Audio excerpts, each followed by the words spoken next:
to A Well-Designed Business. My name is LuAnn and I'm so glad you found this podcast. Together with my husband Vince and our partner Bill, we have grown our company Window Works from the ground up. So I know and I understand the challenges you face in running your interior design business. I also know that your talent alone isn't enough to ensure your success. So on this podcast, we talk about strategies and practical steps to help you grow your business. But make no mistake about it, we have our share of fun here too, mixed in with those aha moments that I love so much. This isn't fluff. Nobody has time for that. Whether you are a new interior designer or a seasoned designer, I am here to help you create and to manage the kind of interior design firm that you dream of. It's straight talk and it's action. Are you ready? Let's get started. Hi, welcome to A Well-Designed Business. For most of us, the thought of packing up and moving to a foreign city we've never even visited and starting a business there would sound pretty crazy. But my guest today, Mina Duque, that was a decision that she was happy to make. Mina and her husband, Fernando, moved to Tulum, Mexico to work as property managers for Airbnb. But eventually, Mina shifted to start her own interior design firm, Interiors Tulum. Before I give you some more background on Mina, let me ask you, have you heard of LuAnn University? Yes, it's here. Whether you are a degreed interior designer or self-taught like many of the greats like Nate Berkus, unless you also went to business school, you might have a few gaps and skills needed to run a profitable business. I'm gathering the finest, smartest people I've met through this podcast and inviting them to teach you their superpowers. That's right. In 6 weeks, you can learn something that will make you a better business owner. Check out all the classes at LuAnnUniversity.com. The spring sessions start in March 2021. Now, Mina is no stranger to travel and experiencing different cultures.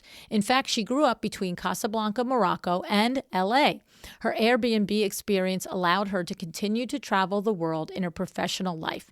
The experience of different cultures and countries has influenced her design style. Working with people from different backgrounds and celebrating their cultures energizes Mina, and she loves to learn about their history and discover ways that she can help them enhance their lifestyle by designing relaxing and luxurious living spaces. Let's hear what Mina has to share about starting her firm in a melting pot foreign city, catering to different cultures and styles, and the skills and strategies she's used to create success in her interior design business.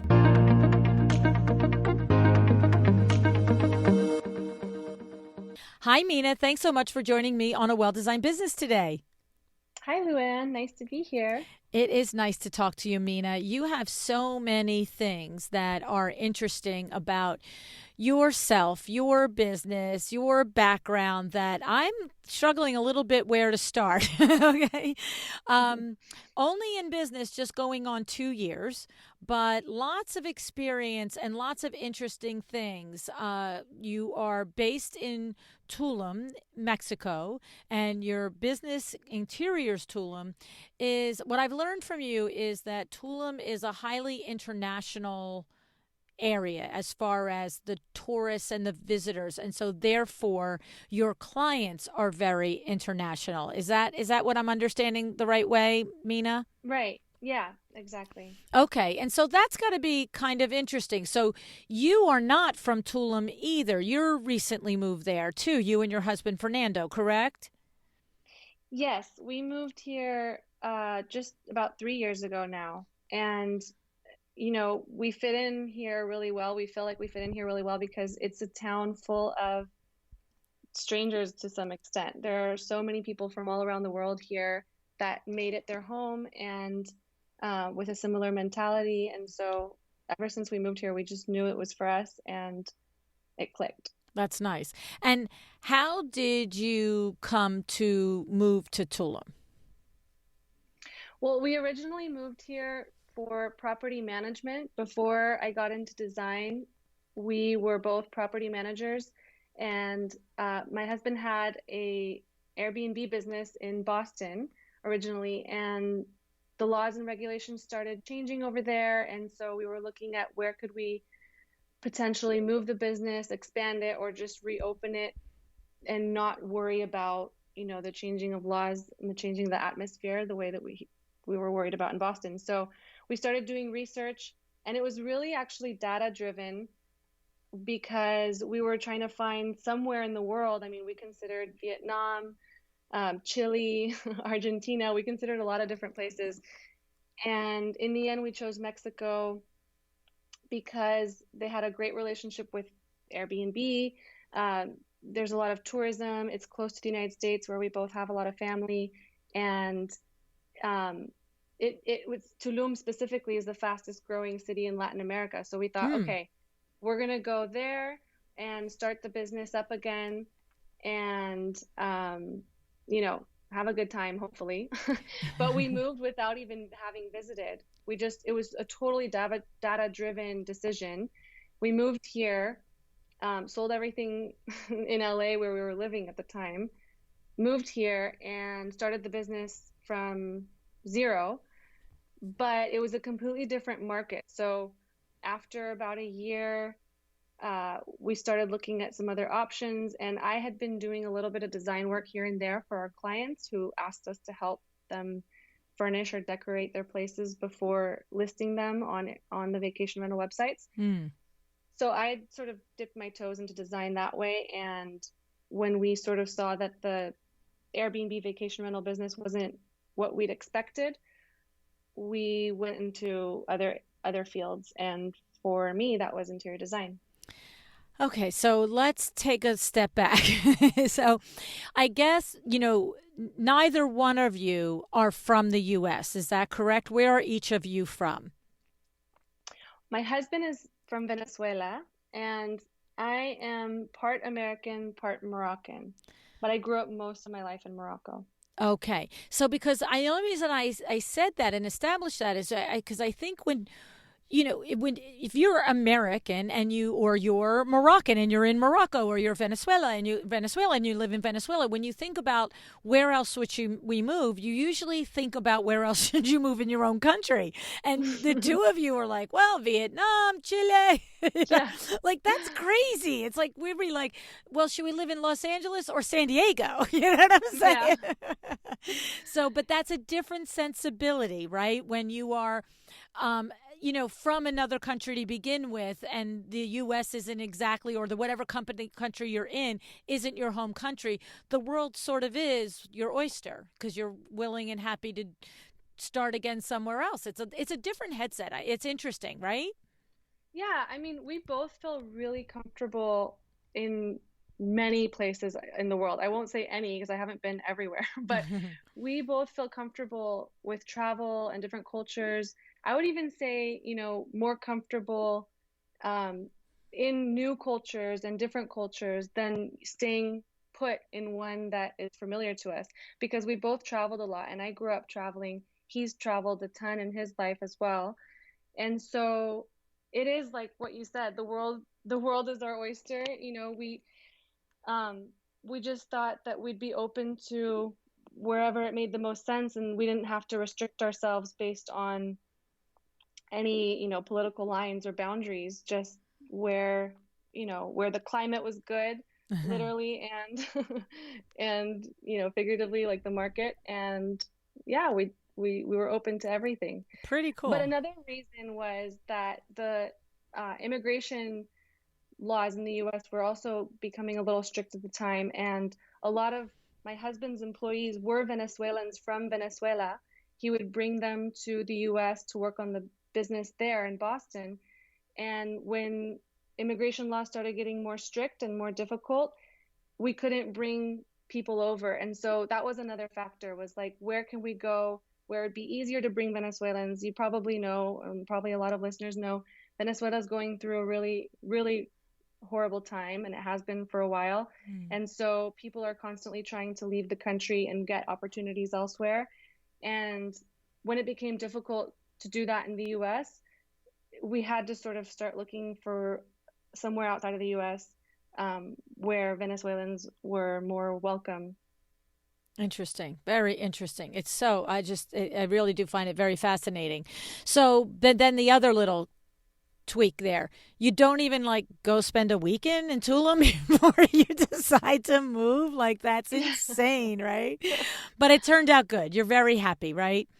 Yeah, we're lucky because we were totally ready to not like the place where we lived and just be here for work, but it happened to be the best place on earth in our opinions. Oh, that's interesting. So you had that mindset that we're doing this because it seems like a good opportunity on paper, and if it's not the happiest place in the world for us to live, we'll deal with it or we'll figure that out Hmm. after the fact. Interesting. Okay. Yeah.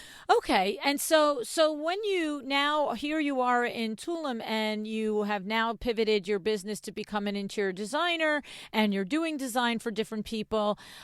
Now what you've learned and what you wrote to me was how international the scene is in Tulum, and that has its own challenges on top of having a brand new business, all the different aspects that you have to consider culturally. Tell us a little bit about what that means in the day to day and running your business, how that affects everything.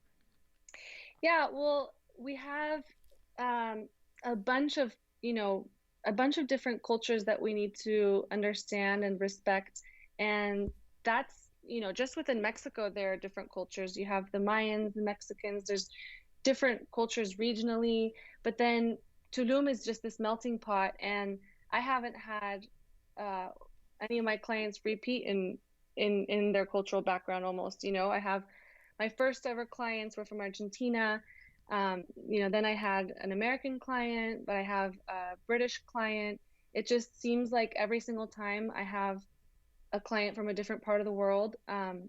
And generally speaking, from Western countries, and that I would almost put all the Western countries in a bucket in terms of communication style. I feel that there's a certain way of communicating with people from Western countries that is more or less similar.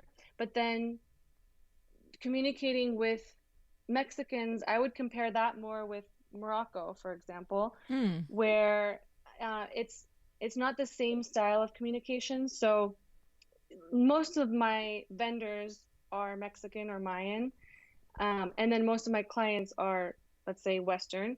So it's two styles of communicating. So my Mexican vendors, for example, um, there are just certain things that are different, in terms of setting timelines or uh, one thing that's very comparable to Morocco, for example, is that people here do not like to say no, even if the answer Mm. is no. Mm. And there's just it's a more indirect way of communicating, whereas the Western style is much more direct. So I have to leave room for that. And when I am communicating with my vendors, I have to understand that, they're trying to be respectful to me. And so they're giving me certain answers, but I need to read between the lines because I can't communicate necessarily those same things to my client who takes things more literally. Does that make sense at Yeah, all? so what you're saying is, for example, that culturally you're less likely to have a Mexican vendor or a Mayan vendor if you say, "Can I have this in 3 weeks?" They're not going to look at you and say no. And so Exactly. you've learned to understand that when they say yes and it doesn't happen, like what happens? They don't say no, but do they say maybe? Like, because I hear what you, because now you're going to go and you're going to deal with your client and you have to tell your client what's real as opposed to, I Yeah, mean, we do that all the exactly. time in business. We say to our vendors, just give it to me straight. Just give it to Yeah, me straight. I need to know. But you're saying, as a culture, that's not likely to happen. And that's so deeply ingrained that it's not just, well, today I'll say it this way and tomorrow I won't, that it's literally ingrained in the way they're raised and they think and they communicate. And to them, there's a level of respect there by not saying bold face no. Is that what you're saying? yeah, Wow. yeah, definitely. I think also, the rules in Mexico, in Morocco, are more like guidelines, I like to say. So it's not really, there's just a bunch of different things going on. And so, you know, for example, I a lot of people here dip their toes in different areas. So, I might have they call them toderos, people who do a little bit of everything. So I might have a guy who can do a little bit, minor electrical work, minor, like a handyman. Mm-hmm. He has different skills that can be used for certain things. Um, I might ask him if he can do something for me. I don't know, let's say a very technical installation, and he'll tell me yes, even if he's never done it before Oh my or goodness. he doesn't know how to do it. And so, I have to read the body language. Or, for example, he'll tell me that he'll be done tomorrow, and I know that that just doesn't happen. I don't believe really short deadlines. Everything takes longer. So I just have to always, use my own experience, my common sense, read their body language, ask follow-up questions. If sometimes I can just sense that when they say yes, they can do something, it's not a really confident yes. So I have to be like, have you done something like that before? Or, I have enough knowledge sometimes to be able to ask certain questions to see if they actually are going to know what they're doing or if they're just going to make it up on the spot. Oh And my if I think they're going to goodness. make it up on the spot, then I need to find someone else. And is that another layer of the cultural? So this trade has looked at you and said, yes, he can do it. You ascertain through body language and other information in the conversation that he's probably not capable of doing it. And so do you do the same thing? Just pretend, okay, I'll call you tomorrow to get started and don't call? Or to like you, do you just like That's a good question. I mean, I like being honest, but also, yeah, you have to go with the flow. that's great. So, You could do it. I'll call you. See you. Bye. yeah, exactly. I'll let you know, is usually what I say. We'll keep in Oh my touch. goodness. And then now I'm really interested in the culture, right? So the thing is, so if you say, okay, I'll let you know, will it follow through then that a person who actually does know he's not capable of to do it, will he not then chase you for the job at least? So you know if you don't hear from him, it's good? Or would somebody actually follow up and say, hey, what about that project? And you're thinking, but I know you can't do it. Like, Some do. Yeah, actually, some have followed up with me, and I might say, "Oh, actually, I found someone else." And I always try to give a a response at least, or a good reason why I didn't choose them Yes, for the yes, job. yes. That's insane. And I would think, probably delivery and time means a whole different thing as well, right? So, Yeah. 2 weeks, 2 months, what time, 10 o'clock, 12 o'clock? How does that work culturally? Oh my God, that's one thing that I actually feel blessed, lucky, because I understand that more because of the Moroccan side of me. Moroccans are also very like that, where, if you want people to show up at 2, you have to tell them that it starts at noon, and you cannot be upset when people are late because it's just a guarantee. You're lucky if they're on time. You're like, wow, this person is amazing if they make it on time, So I always cushion everything. I mean, for myself, I'm a punctual person, and I promised myself when I moved here, because I knew that I could see really quickly that that's how it is, that I would not become that, even though it's tempting because people are going to be late, so you're like, well, I just might as well be late too. Mm. I'm definitely not like that with my clients at all, but even with my vendors, and sometimes it's frustrating, but also this sort of things, I cushion it. So I text them beforehand, I call, I make sure I do certain things to make sure that I'm not going to waste more time than I have to, but even still, it happens. um, but when it comes to communicating deadlines to my clients, I always cushion it. So if a vendor tells me 2 weeks, I tell my client like 4 to 5 weeks. I was going to say um, 2 months. yeah, I mean, yeah, I try to give a healthy cushion. And I always tell my vendors too, especially when we first start working together, I so prefer that if you think something is going to take 2 weeks, tell me it's going to take 4 weeks. Because if you deliver sooner, I'm happy. But if you deliver later, I'm not happy. Right. So I repeat that to them over and over. And this sounds a little crazy, but even when it comes to quoting, because we live in a little jungle town. There's not a lot of resources here. There's not a lot of competition or a lot of companies. A lot of the people that I hire for the jobs are small businesses or like independent contractors. So, and it's such a new town as well, and a new state in general, that the competition's just starting to slowly arrive. But um, not everybody here is a big time expert that's been doing this for like 40, 50 years or whatever it is, So people are learning here. And I have to tell some vendors, for example, my carpenters um, who started off with me actually, they get their quoting their budgets wrong, and then it ends up costing me money later. So I even tell certain people that I trust, like, I would rather that you quote me more than you expect it to cost, and then if everything goes well and it's less, you just made a little extra. But I don't want you to come back later and tell me it's going to cost me more money after I've already quoted the client and I've already put my budget together and, set everything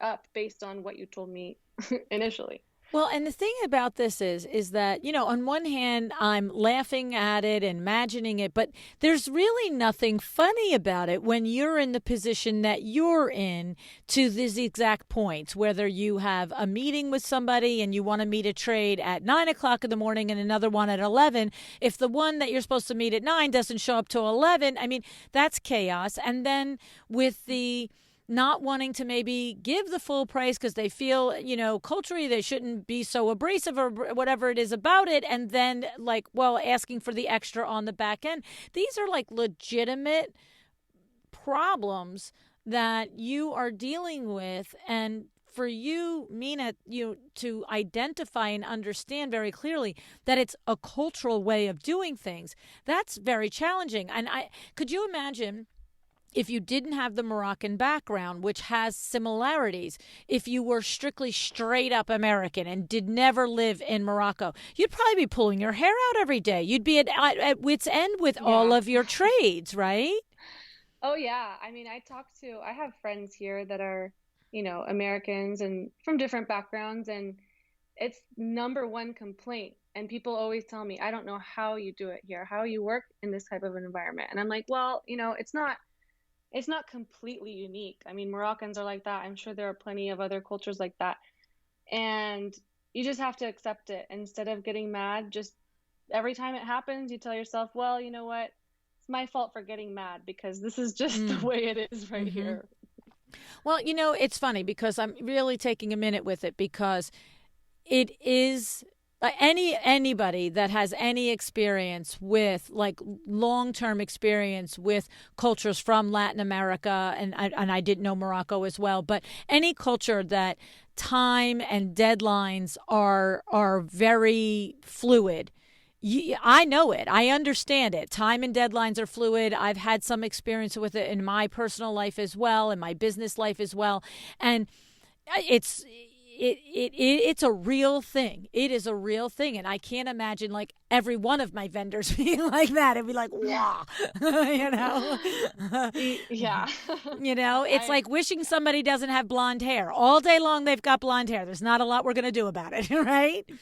Yeah, but also there are always exceptions to that rule. That's just like, that's just what to expect on the whole. But I have my vendors, and especially the more we work together, the more they understand what I like and they adapt to it. And they're my superstar vendors. I'm so happy to work with them because I know that they're so much more reliable than, just someone that I'll find that's new, or some of my other vendors, for example. So yeah, I would say I have my superstar vendors for sure that are just really, they get it. And if they didn't get it in the beginning, they get it now. So that's interesting. So there are companies and individuals out there that have made the adaptation because they see the value of being partnered with you and so forth. And I want to just say, you use the word reliable, but I have to say, I don't think you actually mean that the others are unreliable. It is just the way they do business. They're eventually going to show up. They're eventually going to do the project, and they're not really considering the not showing up on time or on budget as not doing their job, right? Yeah, no, no, definitely. I mean, Yes. Yeah. In other words, if I got, two trades here in New Jersey and the guy shows up late every single time, 5 out of 5 times, I'm never calling him again. Like, it's just not happening. It's not because it's the culture, it's because he just isn't getting his stuff yeah. organized.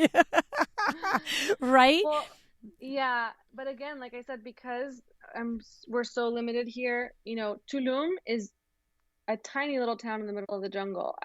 I think the population is like 30,000 when it's not high season and a lot of tourists aren't there, or 40,000 maybe somewhere around there. It's Wow. small. Yes. And there's one main street, and like when we moved there were, I think, two red lights. I think they just installed three more, so now there's like five in the whole town. Mm. Just to give you a feel, like it's so small that I don't have, unfortunately, the luxury sometimes to be like, well, I don't like you anymore, so I'm Right. not going to work with you. Sometimes I just have to make do with what I've got, and that's Mm-hmm. it, because more businesses are starting to deliver to Tulum and work in Tulum and expand to Tulum.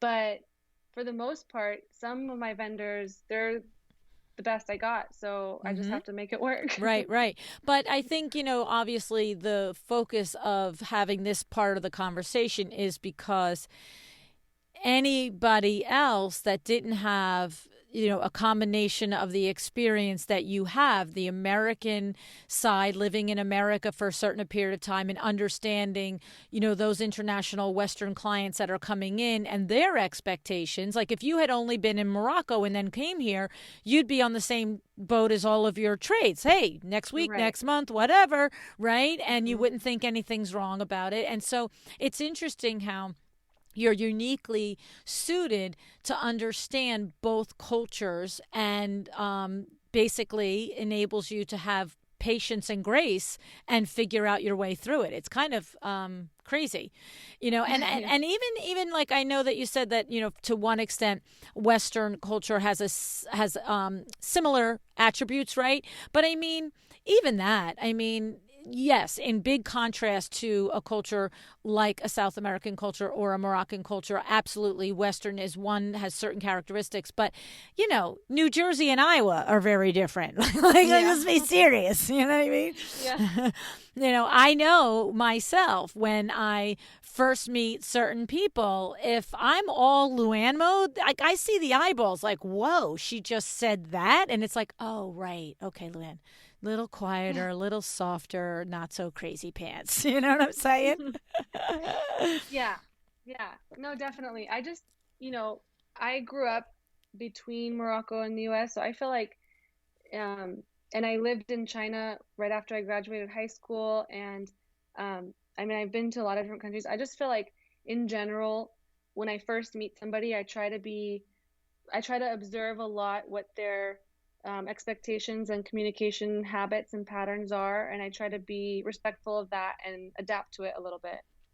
That's a really great takeaway from all of that, is, and it could be for any one of us doing a project in New Jersey with somebody coming in. I have one of our coaching clients now is doing work for a family from Israel in here on the East Coast. And so even that's such a great tip, Mina, to just take a breath, right?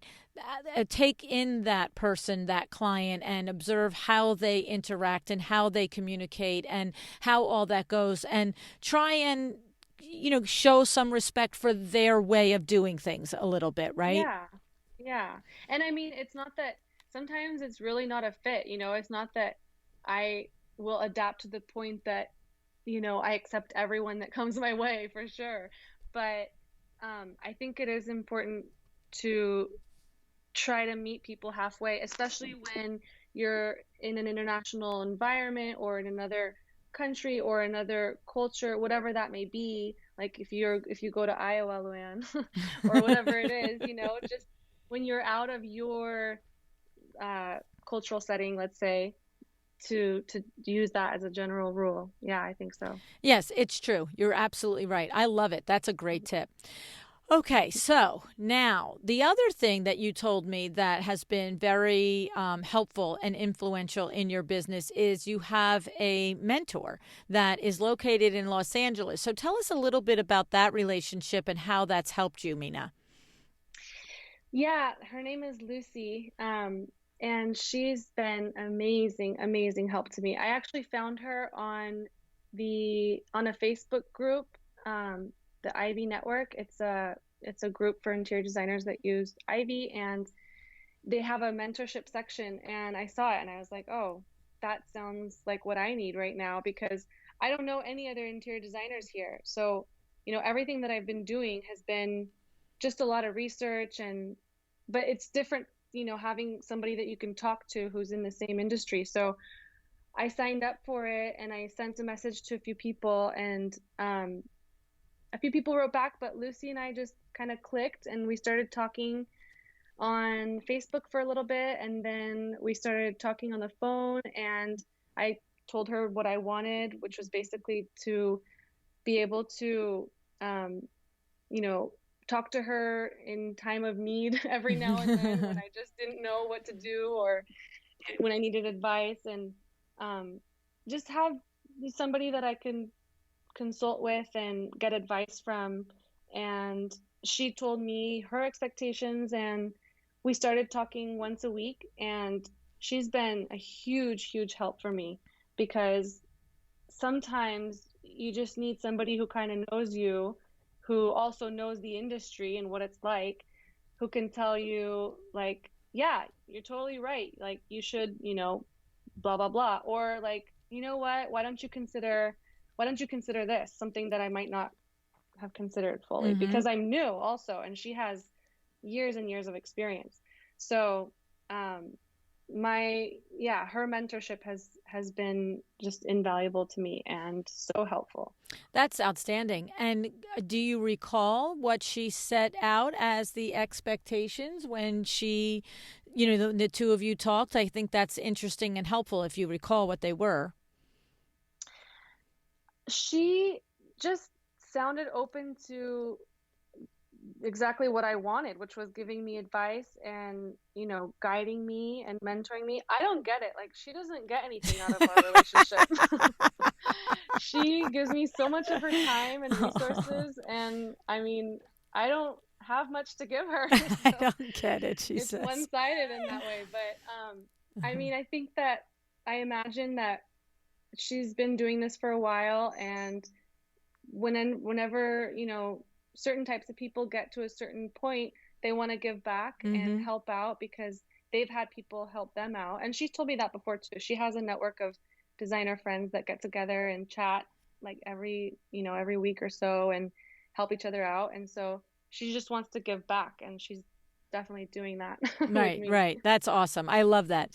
And what's funny is I said expectations as if it meant what Lucy would get from it. I think that's how you took it. And what I meant was the parameters. Did she say, okay, one call a week or at beck and call, or, were there a lot of times with a mentor, the reason let me just tell you why I'm asking it, because a lot of times I will get an email from designers that will say to me, how do I get a mentor? And how do I find one? But then once I find one, how do I ask them? And I always recall the episode that I did with Rashida Gray and Cheryl Luckett. And Cheryl, and so Ruthie Stolson was mentoring Cheryl Luckett. And we talked about that on the show. And then Rashida heard that and she reached out to Cheryl. But she did say to Cheryl, here's the thing. I know that you're busy, and I think at the point Cheryl might still been side hustling her design firm. I'm not sure if Cheryl still was, but Rashida was. And she said, it's once a week, it's a lunch hour call. I will email you ahead of time what my questions are, what my challenge is, so that you can think on it. We're going to start the call, we're going to cover it, and we'll never last more than whatever the assigned time was, 45 minutes, Mhm. hour, whatever it was. And for Cheryl as the possible mentor, there's a lot of safety in that. It's like, you know what? I like that. I can give you my help. I can do that, but there's boundaries on it, right? She didn't have to Hmm. worry about if she would have to say, I'm sorry, sweetie, this is the 90th call today. Like, stop. Yeah. Right? And of course, once there's a relationship there, I'm sure if there were emergencies and things that came up outside of that parameter. So that's what I was getting at. Was there any type of conversation about how the structure of the relationship would go, or was it nearly as defined as that for the two of you? Yeah, there was. I don't remember who brought it up, if it was, if, which one of us brought it up, but we decided to do once a week, a phone call once a week, a short phone call. We didn't really agree on a time. We just said we'd touch base once a week. I asked her if she preferred to communicate, like which medium she preferred, whether it was like texting or WhatsApp or email. Americans don't really use WhatsApp that much. That's No, I more of know, right? Yeah. everywhere else. But Yes. she said she preferred email, and then we would have a phone call once a week. And then she, she took the leadership, took the lead in certain terms of, how much time we would spend on the phone call. And she's really good at doing that without making you feel like bad about it at all. And Mm. I think I'm also the type of person who's very, always paying attention to people and when getting cues from them. Mm-hmm. So we would talk, she'd ask me, okay, so what's up this week? And I would tell her, I have this going on, or these are my questions. And then we would talk about a few things. And then she might be like, okay, well, you know what? I got to get going. It's been really great.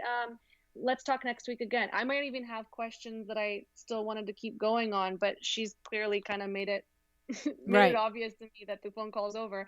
And I'll be like, okay, thank you so much. And then, and then usually it's like half an hour phone calls. Um, but then like in between, if I send her an email, she always gets back to me by email whenever she has time. I don't know how she does it. She gets back to me usually same day Wow. and pretty fast. That's But amazing. Yeah. I try to be respectful of her time also. Mm-hmm. And then more recently, it happened where I took those weekly meetings so like religiously. It was like if I couldn't make it, because we sort of agreed on Mondays like at 10 a.m. or whatever it was. And then if I couldn't make it, I would like email her right away and reschedule it. And I was like, I'm gonna get my half hour a week every single week. I'm not gonna let one slide, because if it did slide, it was my responsibility, I felt, not hers, to reach Right. out about it. So Right. um, and then more recently, she told me, because it was sort of, I would just ask general questions or whatever. And she told me, like, you can just, again, in the most polite way possible, like, let's keep these meetings to like as needed. And I'm like, okay. So we don't do weekly meetings anymore, but I know she's always there if I need to reach out to her or have a phone call. And I do sometimes. I'm like, I have this going on. I really would love to talk to you about it. And she'll be like, yeah, sure. And we schedule a call. Very nice. Very nice. No, that's awesome. That's terrific. And you know what? One day you'll pay it forward to somebody else. You'll do it for Oh, somebody yeah. else. Yes, definitely. Very exciting. All right. Now, another thing that I found interesting in your business is that as you started to grow your business, you were getting involved in doing 3D renderings or doing some sort of renderings for your clients. You felt tell me why you felt that was important, because some designers do it and some don't. And then it ended up being this, really crazy thing that developed from that. So tell me about that. Yeah, so I do a lot of custom work. I think I mentioned that, it's hard to get things here in this area. So instead of buying ready-made furniture, I custom make a lot of the furniture for the spaces, for the client.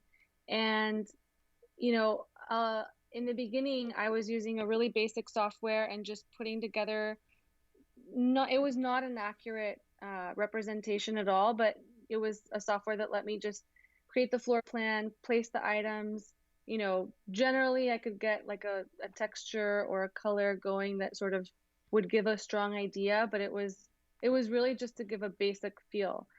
But I had issues with, certain clients where they might have had something else in mind, and then once, and I can show pictures and sketches and stuff, but then when they see everything together in the place, they might not like something that they thought they would like. And it would cause more delays in time and money. And it was a little bit frustrating for me and the client. And it's no one's fault. I think that we get good at visualizing, but that's not everyone's forte. And so sometimes what sounds really good or looks good on paper, when you see it in real life, you're like, oh, that's not really crazy about that. So basically, my husband, Fernando, he started helping me in the beginning, just putting together these really basic renderings, and took that off my back because that was really time consuming. And he started enjoying it. Was working with his brother, and one thing led to another. They started looking for some other clients, other interior designers that needed the same service, um, and building a little portfolio. Well, the demand was there. They were doing a really great job. And fast forward to today, now they have a company called Duque Renders where they offer 3D rendering visualizations that are 100% accurate. I mean, it's like the images are so accurate, it's crazy, it's stunning. They have a whole team of render artists that do this, and it's completely changed my business because now I show my clients an actual picture of what the room is going to look like. I mean, I just did an office with a completely bespoke, everything was so bespoke and custom. The ceiling light fixture was made of water pipe, and it had this form that I like drew out, and it had an old vintage fridge door that we cut off and we put on the wall. And I mean, there were just so many details like that where everything was so different and so particular to the client. And this client in particular also would tell me he was really bad at visualizing. It took a long, in the beginning, it took a while to get certain approvals, but I would show him a picture like, this is the plan. This is what we're doing. And he can tell me right away if he loves it or not. He can tell me if he thinks that we're using, too much orange, or that coffee table, it's not really what he wanted, and switch it out. And we do all the changes on the image versus, buying everything, putting it in place, and then making the changes afterwards. Wow. And so it's been, I mean, it's been life changing for me and for my clients. Um, like my husband says all the time, it's so much easier to replace a $20,000 couch in a picture versus in real life. Well, what I'm hearing from you is, not only the challenge of for every designer in every market, in with every client, of helping them to truly visualize what they're getting, but you have this added layer of being in a more remote area where there's less resources. It probably takes longer to get things, and then because of that, you lean more into custom. And like you said, for the custom sofa to be built or the custom cabinetry to be built, and to wait all the weeks for that to happen, and then somebody to say, that's not what I thought it was going to look like. That really just, that whole process starting over again in time and money and disappointment, Right. right? Yeah. And it builds so much more trust and confidence with my client when I can show them everything in advance, before they start spending money, because they're spending, it's a, it's a process where they're investing a lot emotionally, financially. And, um, for me to say, this is what we're going for before they spend the money, it just makes them feel so much more confident in what we're doing. There's so much more trust. I can feel it. I recently just got a really large project, actually. Um, it's two buildings, 32 units, and the developer told me the reason, one of the reasons, there were a few, but one of the reasons that we chose you over other designers was because you offer these high quality 3D renderings. And Mm. he loved the idea of, because there are designers who offer it, but not 100% of designers offer it, so it's a little bit of a Differentiator. differentiator. Yeah. Mm-hmm. So he said the fact that you offer these is one of the selling points for me, because I know that we're going to see what what you're giving us before you actually deliver it. I love it. I love it. And it's so fun that, your husband has a business that he's built off of it now. And of course, Duke Renders, Duque, is any designer, any. DUK. Oh, it is DUK. DUKE. Oh, okay. So you made a little play on the word with your last name. Right. Okay, okay. Westernized it. Yes, you. Okay. So, but Duke Renders is, you don't have to be, you can be anywhere. Designers in America listening, overseas listening, wherever it is. Duke Renders works with all interior designers. Yeah, and that's the great part too, is like you just send, I just give him everything that I already have, all the specifications that I already have with measurements and, pictures and whatever it is that I have. And then they do all that work of putting it together. So I don't have to worry my head about that, basically. And if there's any missing information, then they'll reach out and say, what about this measurement or what about this, you know, whatever it is. They're really good at that. So it's like I just pass everything over and then they build it all and then they send me back a picture. Um, and I mean it's emotional for me too, because it's like I'm, guessing that all this goes together really well, but then it's like a reveal, Right, like a right, right. reveal It's like the before the reveal way reveal. before all the other work is done, right? Yeah. So I get this image back and I'm like, oh my God, it's totally what I wanted. I'm so good at this. I was right. Yeah. That's awesome. That's awesome. Oh my goodness. And then the other thing that you mentioned that was important to you to spend a few minutes talking about was the book Rocket Fuel. And I know my friend Jillian Laird turned me onto this book a few years ago, but it has really impacted your business after reading it in 2020. Tell us a little bit about, what it's meant to you in your business, Mina. Yeah. So if I could recommend one book to the listeners in this podcast, it would be that one, because that book, I read it sort of in the beginning of my business and also my husband's business. Um, and we read it together, and it's just, it's a no fluff kind of book. And it talks about the importance of not only putting together very clear vision and goals, but roles within the company, roles that exist across the board in any company, and you adapt it to your own business, but um, laying them out there, on paper, writing everything out and thinking about it and having it there in your documents, wherever you save those.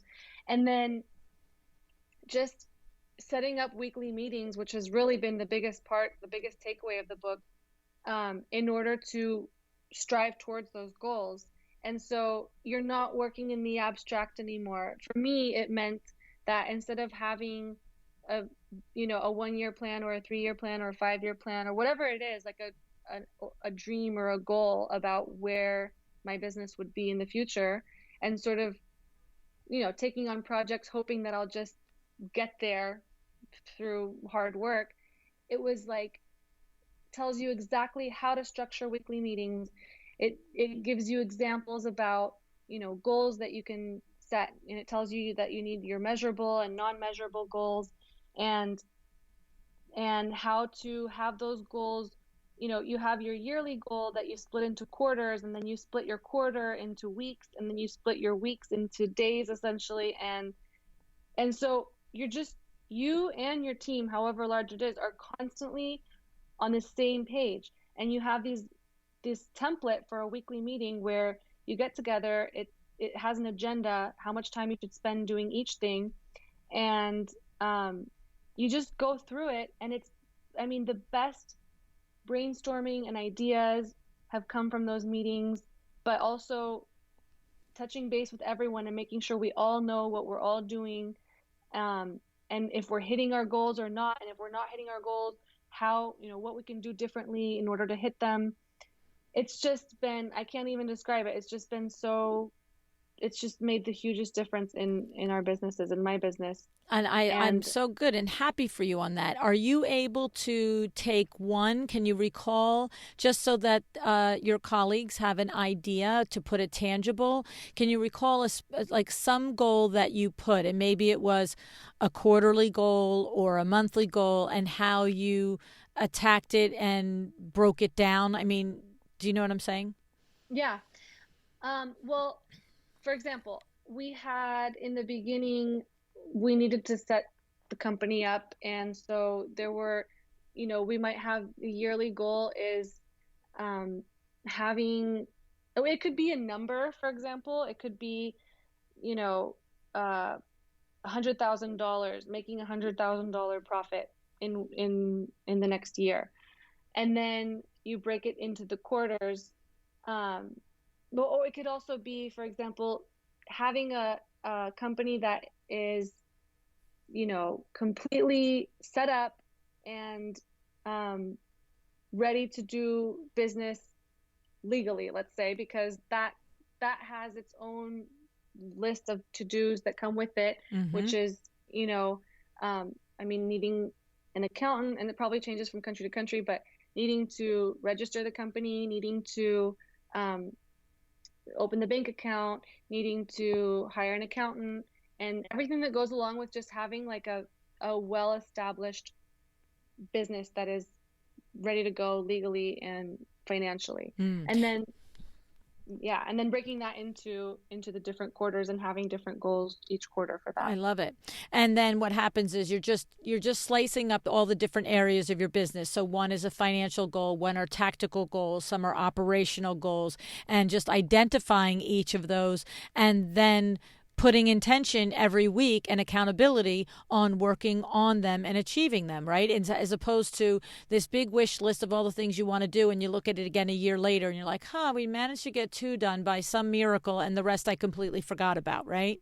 Exactly. Yeah. Mm. So we have the 90-day review goals, which are non-measurable. They're just every time you have a meeting, you say if you're on or off track. And that just means have we been making some kind of progress this week for that? And then we talk about what that progress is too. But if we're off track, we have an issue that we need to discuss, and there's a section of the meeting that's to discuss issues.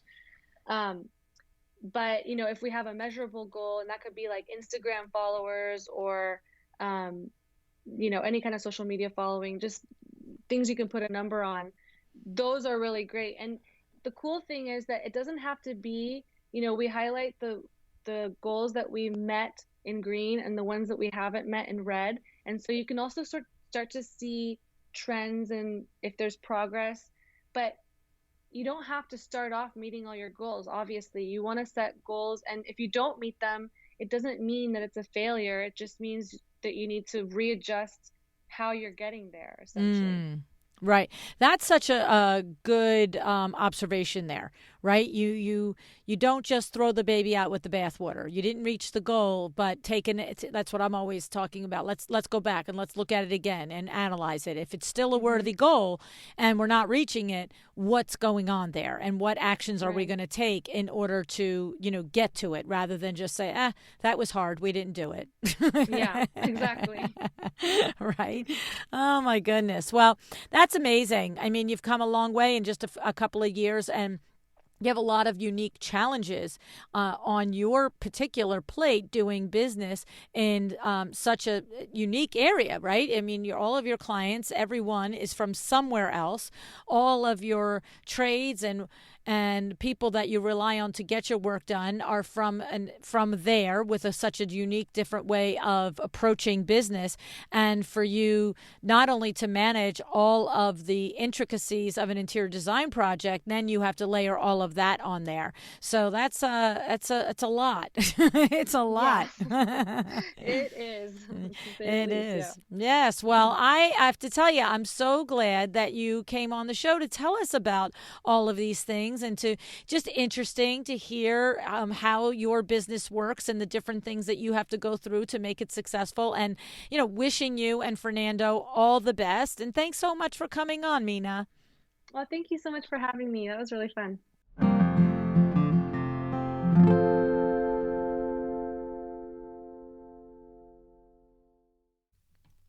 It's pretty hard to wrap my mind around moving away from home and starting over somewhere where I had no network or no community, much less moving to a different country or to a different city that I've never even visited and deciding to start a business there.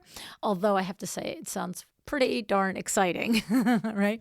I don't know if many of us would have been brave enough or committed enough to do that, but it's clear that Mina was perfectly suited to it. It was so interesting to hear talk about each of her clients and how each comes from a different culture because of the melting pot that Tulum is. It requires a lot of understanding, a lot of patience, adaptation, and respect. And I admire Mina for being able to pull it off. For most of us in America, it's hard to wrap our minds around working with vendors who won't give us a straight up no, or who might not show up until a couple of hours after an appointment is scheduled without a call, right? But anybody who has truly interacted with people in the Latin American culture, you know that this is real. So if you're going to work with people of different cultures, you have to figure out how to work with them within the cultural differences, right?